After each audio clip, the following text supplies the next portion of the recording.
Hello, my name is Karina and this is my perfume app. Today I'm doing something a little bit different. I have been aware of, there's just been a lot of videos lately where people are talking about like perfume is making you broke, like question your perfume spending, look at how much you're being influenced, this is stupid, that kind of thing. You know what I mean? There's a lot of videos about spending and perfume and maybe that's causing you harm, things like that. So I thought, I have some feelings on that, and I just thought I will just share my spending confession. So here it is. This is my 2024 My Perfume Spending Confession, okay? So what I've done is I went through my accounts on Amazon, eBay, I looked at my bank account, and I looked at, yeah, that's about it. Because when I'm spending my money, I'm only using one account. I will say, as like a kind of a disclaimer, as a side note, I earn money. The money that I earn is not important to the well-being of my family. Meaning that when I decided to stay home after having kids, the money that I made just became sort of play money that my husband provides for the family in every way that's meaningful. Okay, he pays all the bills and he pays for our vacations. Yeah, so just to make that clear, I do make money. My money does not go towards anything important in my family. It's just money that I have. So when I'm out with the kids, you know, and we want to get ice cream or something, you know, like I always have that money. Or if I want to buy perfume, I have that money. I buy my own perfume, with the exception of sometimes I get a gift from somebody in my family. So I just want to say that right off the bat. Okay, so let's just try to go line by line. Okay, so in this spending confession, I did not include gifts, particularly gifts that I got on Mother's Day and gifts from my husband. My son purchased Britney Spears' Jungle Fantasy for me on Mother's Day, and my husband bought perfumes that I got at Bath and Body Works when they were having a $4.95 sale. I bought 4 bottles. He also bought the perfumes that I got at Macy's Backstage. And yeah, he bought them. And my husband is willing to buy me perfumes. I just don't really ask him to because I have the money to do it. So on eBay, so far in 2024, I have spent $661 on eBay for fragrance. So that's 51 bottles, and it's about $13 a bottle. I also put just like per fragrance because sometimes it's like the size of the bottle. You know, it's not always a 3.4 bottle. Sometimes I buy 1 ounce bottles. Sometimes I buy 1.7 ounce bottles. Sometimes I buy 3.4 ounce bottles.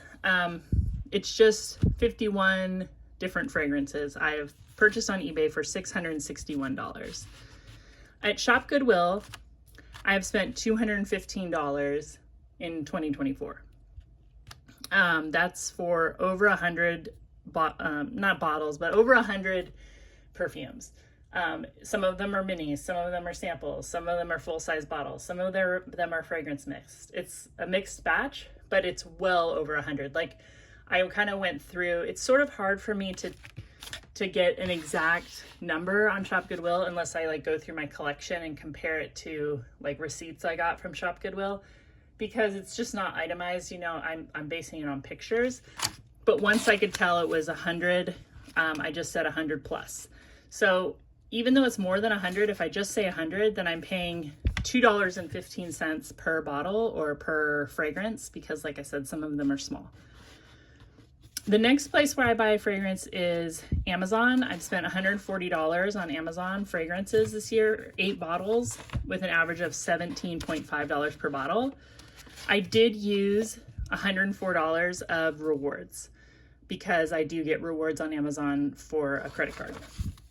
I did not subtract that from my total though, because I could use those rewards on anything. So I'm still looking at it as money spent, even though technically it was a reward.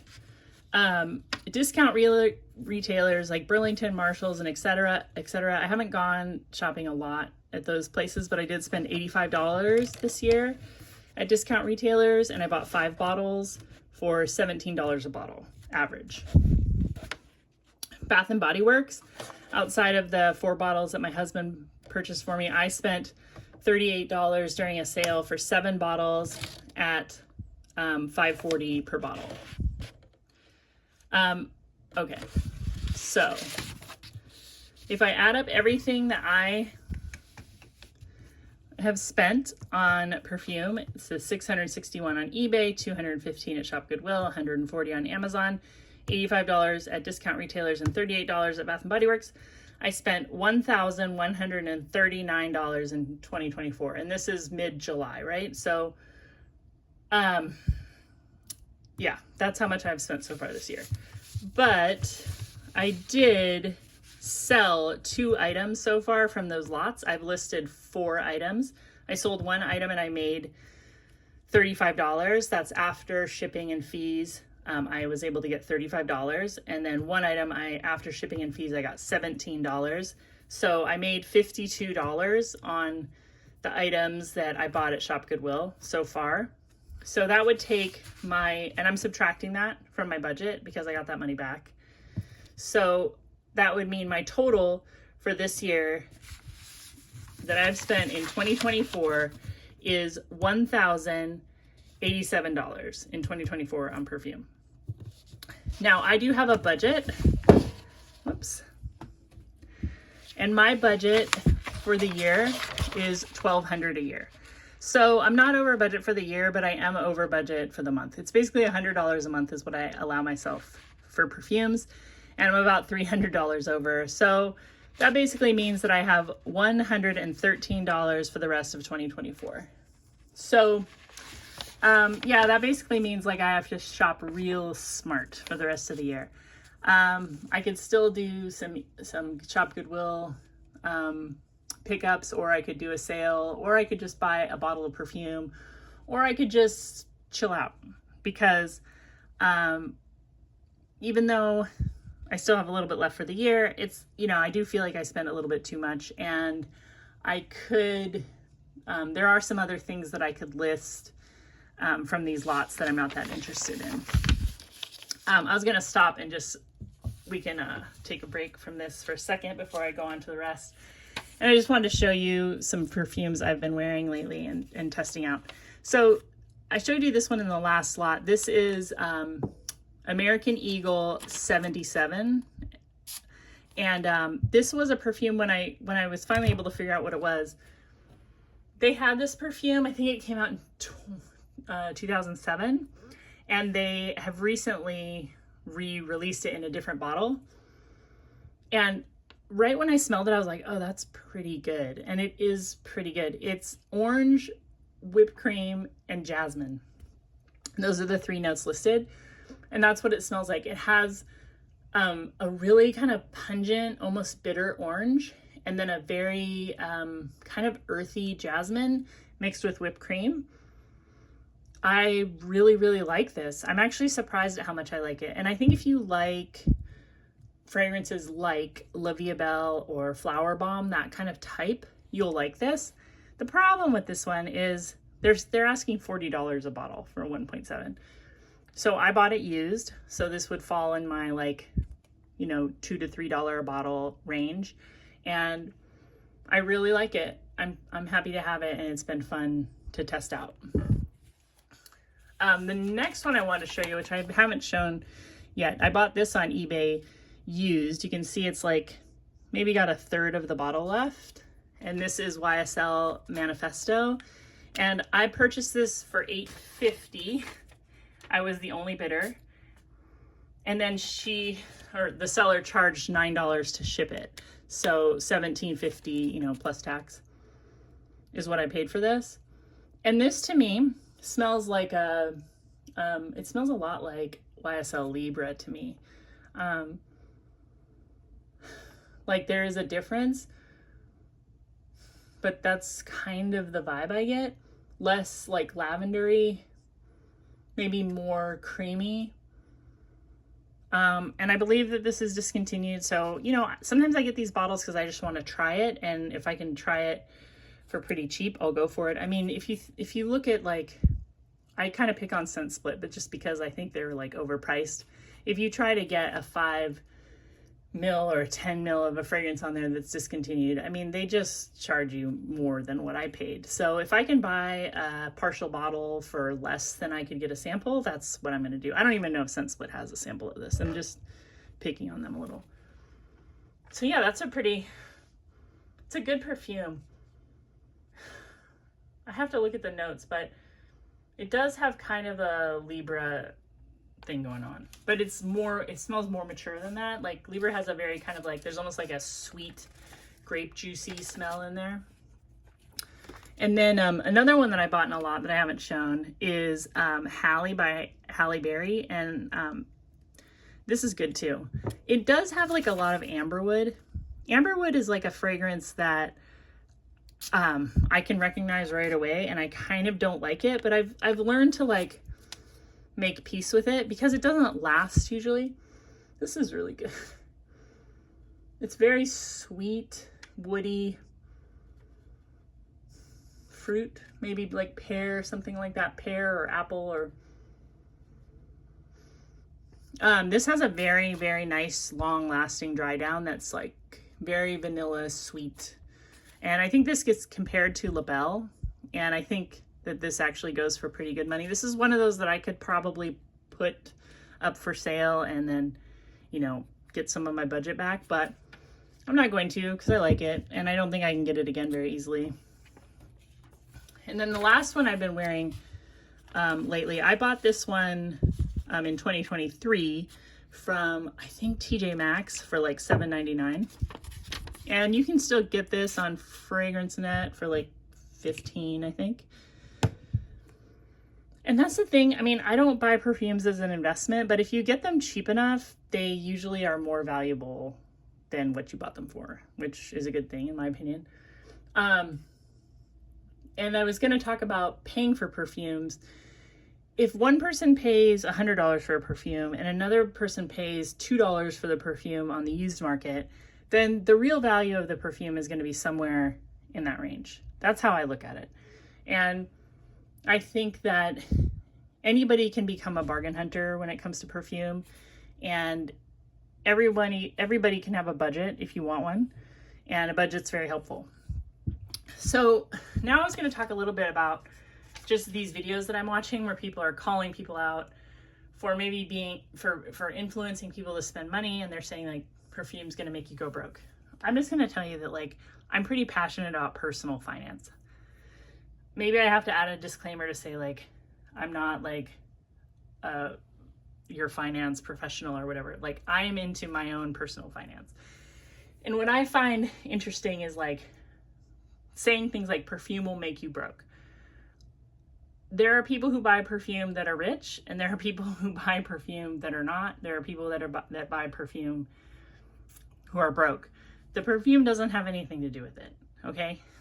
What makes you wealthy or not wealthy is understanding how money works.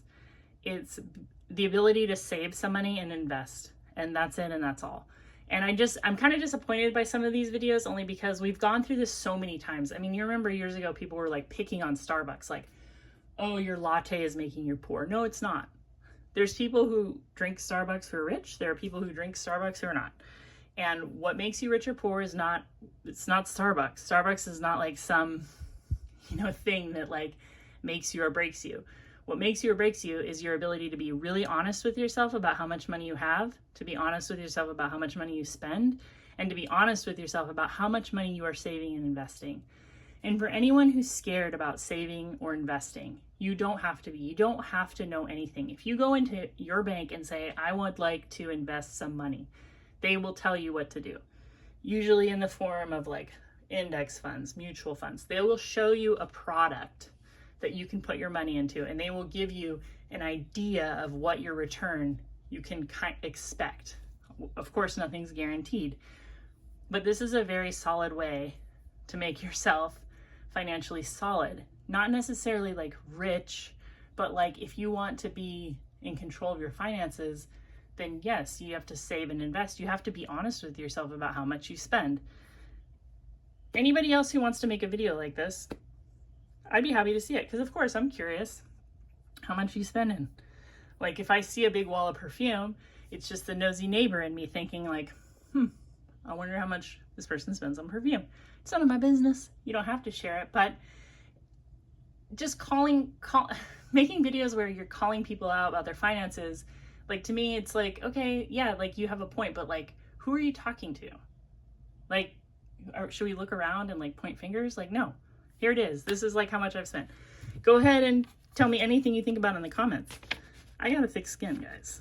Like, you can say whatever you want. So, other things I wanted to talk about are ways that I kind of justify my spending. So, I am a seller on eBay. And when I go to Shop Goodwill and I buy a lot, I then will go over to the outlet and I am specifically looking for things to resell. I'm really good at finding things that will resell pretty quickly, and like they're not like big money makers, but it's enough to cover my perfume expenses. One thing I didn't put on here is like if I can get AdSense monetized on YouTube eventually, I think that I will make, I think that when I do the math on how that works, I think I can make $1,200 a year. I think that I can expect to do that, and that's not money to live on. I don't have dreams of living on that or anything, but I think that would be enough to cover my perfume. And then we talked about investing and saving. That is what makes you not broke. Investing and saving. It doesn't matter how much money you make. There are doctors who are broke, and there are grocery store workers who are rich. It's because they understand personal finance, and the earlier you understand it, the better. And all you need to understand is that you need to save and invest. That's it. That's the big secret. Planning, which would be part of your budget. Like plan for how much you think you should spend in a year. There's all kinds of ideas on how to come up with that. Some people say like, if you can buy 5 of them, then you can afford one. So if you're going to buy a $300 perfume, then you would need to have $1,500 in your budget for perfume. That's kind of what I do when I set a budget, is I would go for like 20% of like what I could spend, something like that. Bargain hunting. Used perfumes are everywhere, and people buy stuff and get rid of it all the time. You can buy used, you can shop sales, you can just get really creative about how you find perfumes. Fear of missing out. That is one thing that I might have a problem with, because if I see a really good deal on an auction, it's hard for me to not buy it, right? I'll say, oh, I can't afford not to get it. You know, I got to get it. So that's one thing. And then you only live once. That's the one thing that I have no problem being like, yeah, right. I am not one of those people that will tell you money's not real. You only live. No, money's real. Yes. It can cause you a lot of stress and problems if you don't have it. I want you to have it. I want everybody to have it. I want everybody to just be honest with themselves and really look at their bank accounts. Like, part of me doesn't even care. But if I was to give any advice as a friend, not as a financial advisor, it would just be like, be honest with yourself about your spending. Look at it. Look at all your accounts. Add it up. Just be honest. And you only live once is a dumb idea when it comes to spending and perfume. And money's not real is the worst thing that people say right now. I can't stand it. Anyway, that is my perfume spending confession. Please tell me everything you feel in the comments. I really enjoy talking to you. I hope you're having a wonderful day, and we'll talk again real soon. Bye. Subscribe.